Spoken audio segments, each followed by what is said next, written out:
Então, você falaram do Daniel Alves, então você acha que toda a situação do Daniel Alves foi um erro enorme? Desde a contratação? Eu achei assim... Na verdade, na época... Primeiro que foi vendido como um negócio diferente, né? Exato.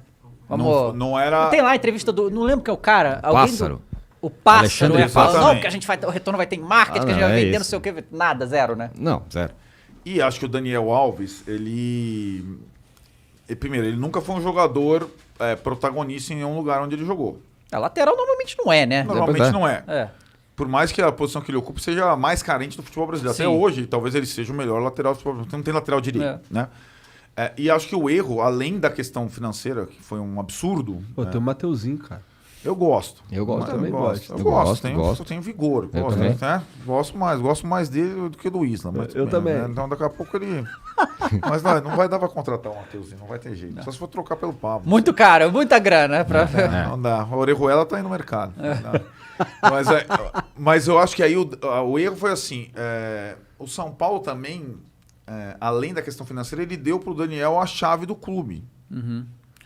E o Daniel, eu tô afim de jogar no meio de campo com a camisa 10 e tal. E os caras, não, você vai. Aí o técnico era o Diniz, quer dizer, quando chegou ainda era o Cuca, que relutou com essa situação. Foi um dos motivos pelos quais o Cuca saiu, porque contrataram o Juan Fran e o Daniel Alves. Cara, o Juan Fran é verdade, É, né? meio O junto. Fran... Sim. Uma grana. Ele ter participado da discussão, ele tinha meio que acertado um time e de repente chegaram dois caras que precisavam jogar. Não, dois lateral direito. Mas daí os caras, não, Cuca, um vai jogar na lateral direito, outro vai ser o 10 do seu time. Aí o Cuca, saiu rapidinho.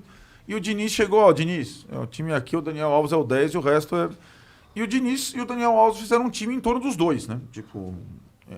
E acho que o Daniel, a gente falou do Rogério. O Daniel também tem toda a entrevista dele é saborosa, e vocês fizeram uma que rendeu pra caramba, mas ele tem uma dificuldade de comunicação também, de sensibilidade de algumas questões que acho que ele estava vivendo no São Paulo e ele não se deu conta de conexão com o torcedor. Uhum. Então, o torcedor do São Paulo não queria a firula, ele queria o carrinho. O torcedor do São Paulo estava na fila. E o Daniel Alves, muitas vezes, ele jogou como se estivesse jogando no Barcelona. Tentando um requinte e tal, que não fazia sentido para o momento do time, né? E acho que o simbolismo do São Paulo ter saído da fila sem o Daniel Alves, ter vencido o Palmeiras, sem o Daniel Alves, acho que resume tudo. Então, assim, o São Paulo saiu da fila ganhando o confronto com o Palmeiras com o Igor Vinícius na lateral direita. Isso. Que é um jogador, cara, dá um Mateuzinho. Então o Daniel Alves, quando ele fala, eu vim e consegui o meu objetivo, que era tirar o São Paulo da fila. Não, Daniel, você não tirou o São Paulo da fila. Quando o São Paulo jogou as duas partidas do Palmeiras, você estava machucado. E ele fez algumas grandes partidas com o São Paulo, ainda mais os duelos com o Flamengo, que teve aqueles lances com o Gerson lá, que era... Quando ele de fato, esse jogo grande...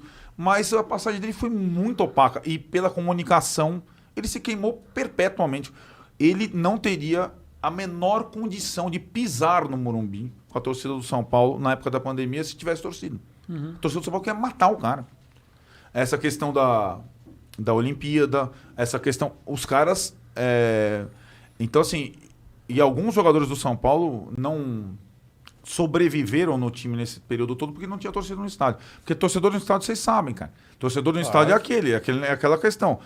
O Flamengo perde do Atlético Paranaense, o técnico é tal, o jogador é tal, e se o jogador não reagir na partida seguinte, ele vai começar, ele não joga mais, entendeu? É o René. Os caras pedem a cabeça. O cara tal, não joga, cara. Não joga, não consegue jogar. Eu tenho a sensação que o Daniel Alves nunca... Eu não sei se é porque ele se acha muito grande e tudo mais, ele parece que nunca vestiu o São Paulo. É como se fosse o contrário, que era o São Paulo servindo ao Daniel Alves e não o contrário. Me deu essa sensação. Agora ele fala que é torcedor e tal. Tanto que ele falou isso, né? Não, ele falou, eu vim assim, aqui para levar o São Paulo pro mundo e tal. Quando ele falou, ele disse também, né, que tipo, tudo isso aí, aí que tá, a torcida não tem nada a ver com isso, mas a diretoria simplesmente aceitou. Ele chegou e falou, não, quando tiver a seleção brasileira eu vou, foda-se, quando eu vou fazer isso, foda-se, eu vou, e a diretoria, tá bom, né? Não, fora a questão da grana, ninguém vai né? achar que o cara tá errado de não tá recebendo, claro que ele tá certo. A rescisão, né? É que o... É o tal do copo meio cheio, copo Aposentadoria. meio vazio, né? Que o... Foi o Não, foi o Casares que falou? Sei lá, que falou, foi um ótimo negócio, né? Não, foi um foi ótimo negócio. Claro que não foi um ótimo negócio. Porque reduz o que eles teriam que gastar, né? Toda essa história aí, né? Mas eu vi... Quem que falou isso, cara? Acho que foi o Vitor Bueno. Um jornalista falou que o São Paulo ainda tem uma dívida com o Ricardinho, sabe? Tem, é isso mesmo. Tem. Até hoje também, tipo, que esse teria sido o pior negócio que o São Paulo já fez na vida. O Daniel Alves teria sido segundo, né? O Ricardinho, que era do Corinthians, era uma contratação muito parecida com o Daniel Alves. Isso. Vou contratar um camisa 10 que vai... Você já tem um time razoavelmente bom, mas não, vou contratar o Ricardinho camisa 10. Por uma grana que o resto ganha um quinto. E aí você Que nem começa... o Ronaldinho do Flamengo. Exatamente. Tipo, exato. Isso aí. Dá certo. Muito, muito raro dar certo esse tipo de coisa. E foi acontecendo. Inclusive, na época, falava, o Rogério Ceni, que era o líder, o Ricardinho... eles falam que não ocorreu nada entre eles, que o clima era bom, mas era o que se falava. Que gerou ciumeira, inclusive, no Rogério, que era o principal jogador do time. Não deu certo. Não ganhou nada. O contrato era impagável. E agora botou o clube no pau depois. Então, assim, antes de contratar você tem que ter mínimas convicções do que está fazendo. Senão é melhor você pegar os caras da tua base lá e ir subindo aos pouquinhos. Porque não esses camisas 10 que o São Paulo contratou, dá para você ver um livro e as dívidas do São Paulo tem muito a ver com esses camisas 10. Agora o Daniel Alves é mais um capítulo. Entendi. Não, eu achava que no começo aí, quando foi anunciado o Daniel Alves, que a torcida inteira do São Paulo ia curtir pra caralho. Pô. Não, mas curtiu. No início o cara foi recebido... O cara foi recebido com o estádio lotado. Estádio lotado. Igual o Ronaldinho. Sim, foi. Galera... Muito parecido. Mas Aí, a coisa foi esgarçando. foi andando.